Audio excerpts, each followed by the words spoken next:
I'm in a good mood today. I don't know why. I'm in a good mood. Okay, so in today's video, I'm going to be doing a labor and delivery story time with my first baby. And I'm going to let y'all meet my baby.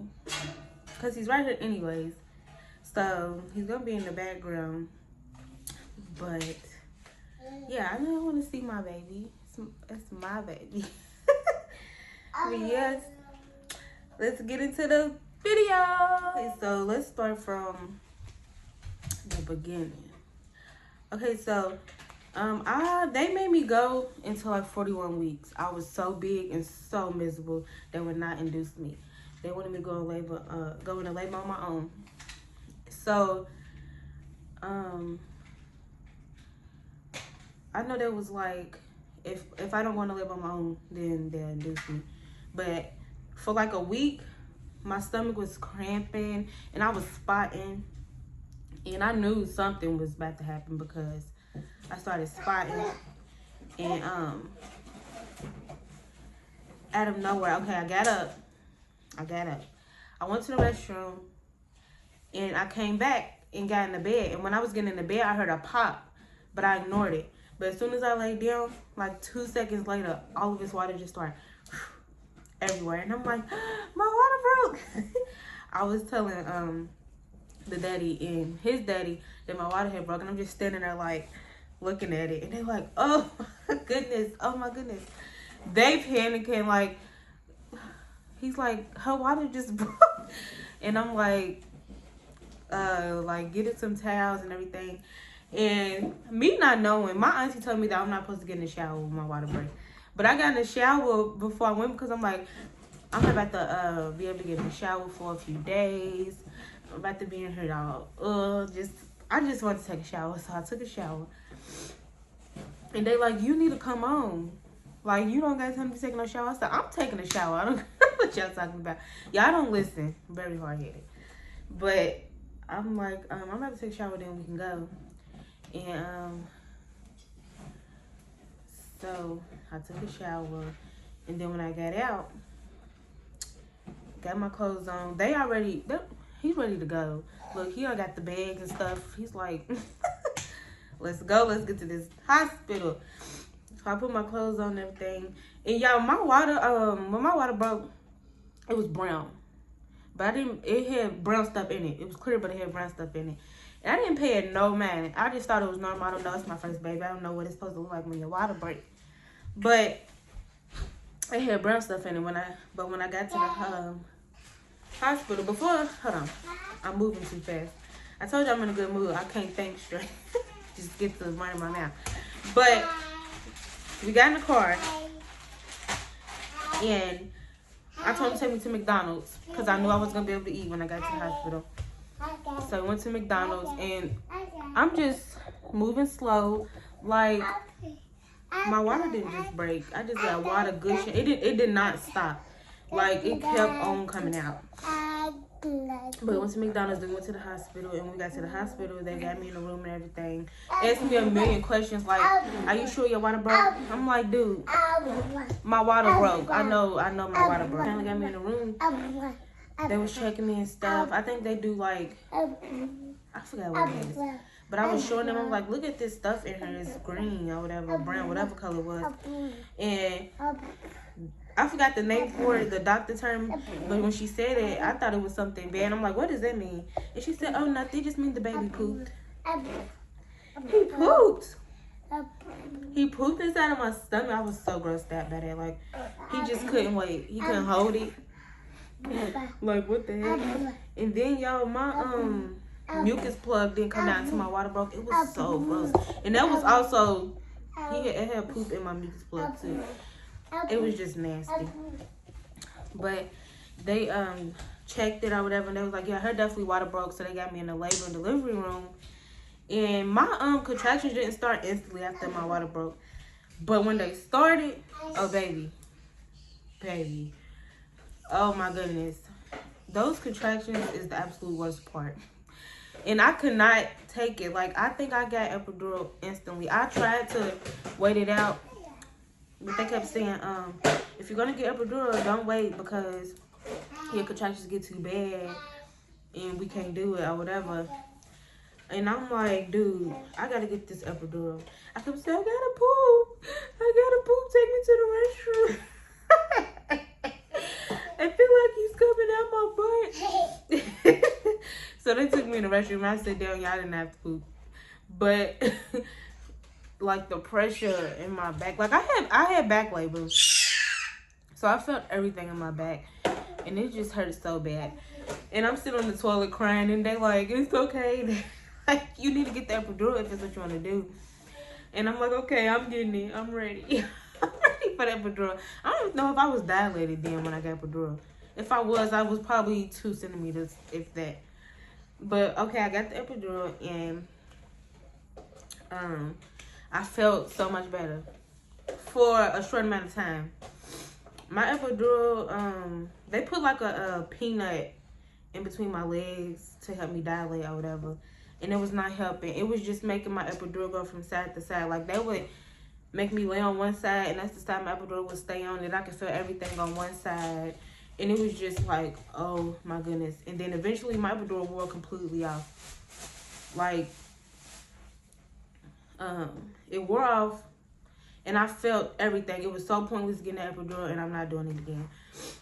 Everything, I felt all my contractions, everything. Like, oh, my goodness. I don't wish that pain on nobody. It hurts so bad. But the doctor that they had checking my cervix, she did not know what she was doing. She kept telling me I was dilated wrong. And she was like, she went from like 6 to 10. I'm like, girl, ain't no way. Ain't no way I'm 10 centimeters dilated. So another doctor came in and they was like, no, you're only 6 centimeters. And I couldn't make it past 6 centimeters. My son would not dilate past 6 centimeters. So with that being said, I ended up having to get a C-section. And when they told me I had to get a C-section, y'all, I cried. It's so funny because the night before my water broke, I think it was the night before. Literally, the night before my water broke, I was crying to the daddy. And I'm like, I don't want a C-section. I think I'm going to get a C-section. Because I thought that because it's just common in my family. So I just... And then when I was at the doctor, they told me that my cervix bone was narrow. So that's why I was just crying. I was like, I don't want a C-section. I want to be able to push. And he's like, it's going to be okay. But I said, no, I'm going to have to get a C-section. And I end up having to get a C-section. I think I'm sidekick. I be knowing everything before it happened. So when they told me, though, I cried. I was just so scared. I don't know why. I was really scared. And then my mama cried. She didn't make it no better. Like, you are not supposed to be crying with me. You supposed to be telling me it's going to be okay. But she cried, too. And we just sitting there crying looking silly. But they... as they was getting me prepared for the C-section, y'all, I was having a really, really, really, really, really bad anxiety attack. Like, the room started spinning. My head was just, like, nonstop thinking. And it just felt like I was about to pass out. It was terrible. But they got me ready, and they rolled me down to the, y'all, the hardest part about that was picking who to go back with me. Only one person can go back, and it was either my mama or the daddy. And I'm like, dude, what? I want both of them back there. But both of them couldn't go back there. So I ended up choosing my mama. And they rolled me back there. While she had to go, like, get dressed, put on all this safety stuff. I don't know what they meant. But she had on, like, a hairnet, everything. But they rolled me down. And I got there. And they took... I'm crying the whole way there because I'm like, ouch. I feel everything. I'm having contractions. My back is hurting so bad. And they took like a knife or whatever utensil they used to cut me open. And she was like, can you feel this? I said, yes. I can feel it. And she started cutting me anyways. So I'm moving. I'm like, ouch, it hurts. So then the lady came out of nowhere and put this mask on my face. And the next thing you know, knocked out. I was not. I don't even remember nothing. But as I was asleep, I woke up in the middle of them reaching in and pulling him out. I felt that. It hurt so bad. I said, nope, went right back to sleep. I made myself go to sleep. I went right back to sleep. I said, hell no. So after that, I heard him crying. He hesitated, like they had to make him cry.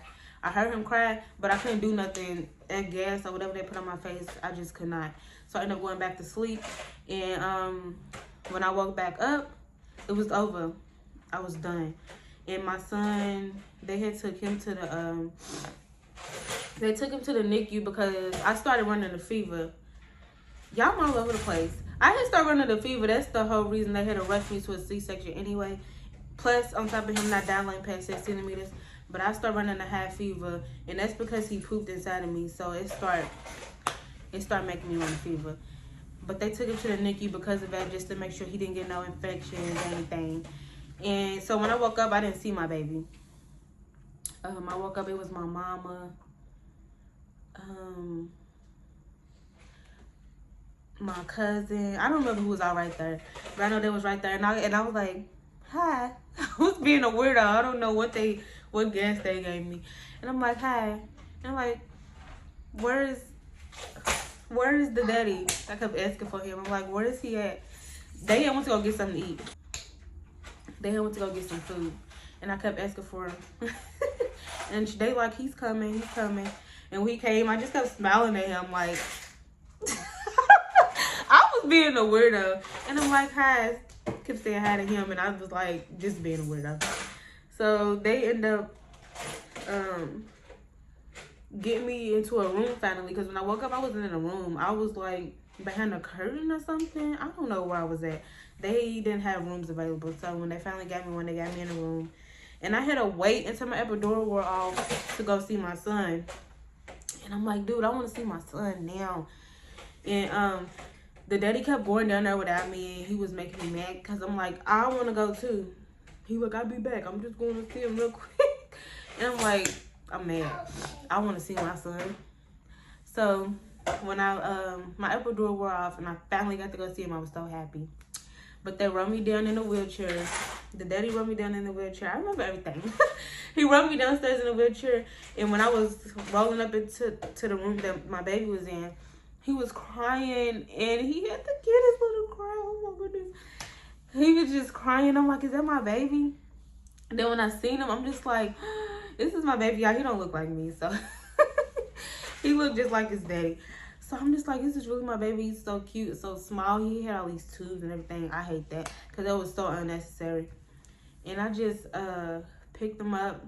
And as soon as I put him on my chest, he fell right to sleep. And I was just like, oh, my goodness. Y'all, it was the best moment ever. Like, meeting him was just everything. But, yeah, they run me down and met him and everything. And I just sat there and bonded with him for a minute before I went back up to my room. But they had a to where I could watch him from my phone. Like, they had a camera on him. And I would always log in and see what he was doing. He was always asleep. So I wasn't missing nothing. But I would just always log in and see what he's doing from my room. But every chance I got, I was going back down there. Don't tell me I can't go down there by myself because I was going anyway. But every chance I get, I'm going to see my baby. And then we end up staying in the hospital for like a week because it's me, my first time being a mom. So they wanted to make sure that I knew what I was doing.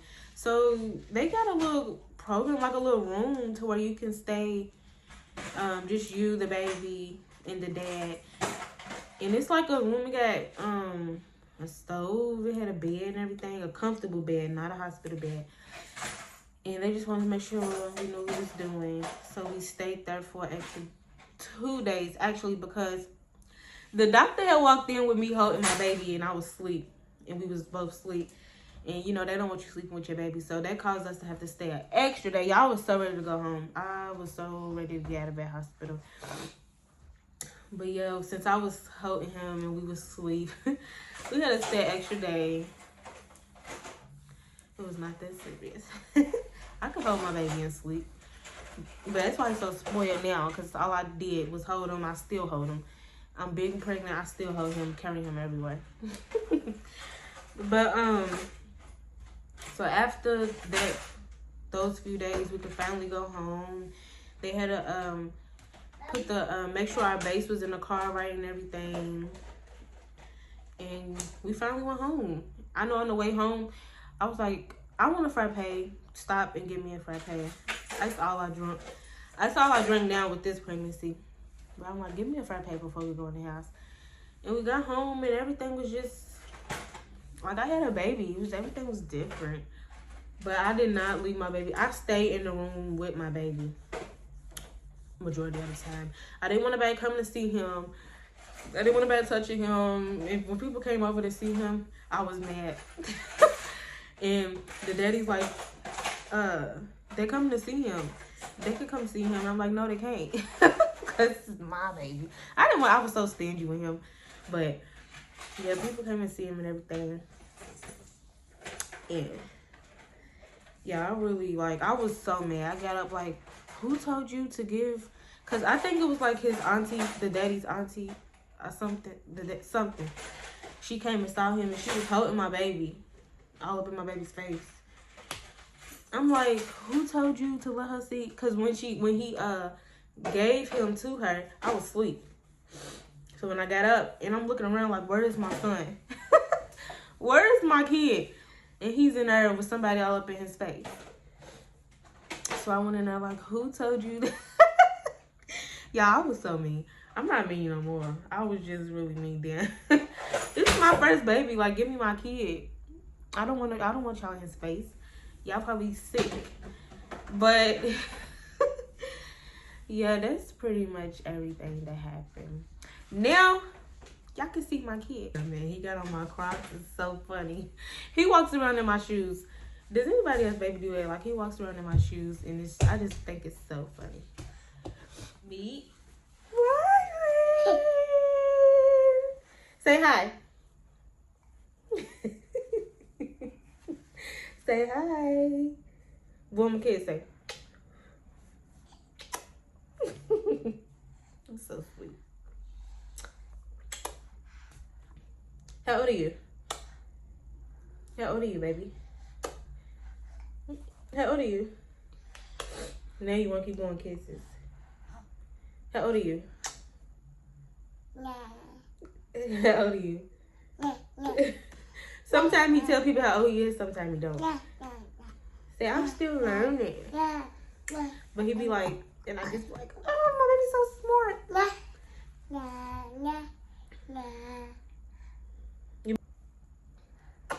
Thank you. Thank you. Yeah, so here's my kid. Here's my baby. I'm the mom. I'm the mom. This is the son. I'm the mom. This is the baby. My baby. I love him so much. He's the best baby in the world. The best baby. And he kisses his brother when I ask him to. Give your brother a kiss. Your brother. Your brother. Thank you. Oh, I love him so much. I love you. Okay, well, we gotta go because he gonna get a number 2 and he stinks. So, yeah, that'll be all for this video. Thanks for watching. Make sure you like, comment, subscribe, and we will see you in the next video. Say bye-bye. Say bye-bye. Bye-bye. Look at the camera. Say bye-bye. Say bye. Bye-bye. Bye-bye. See you guys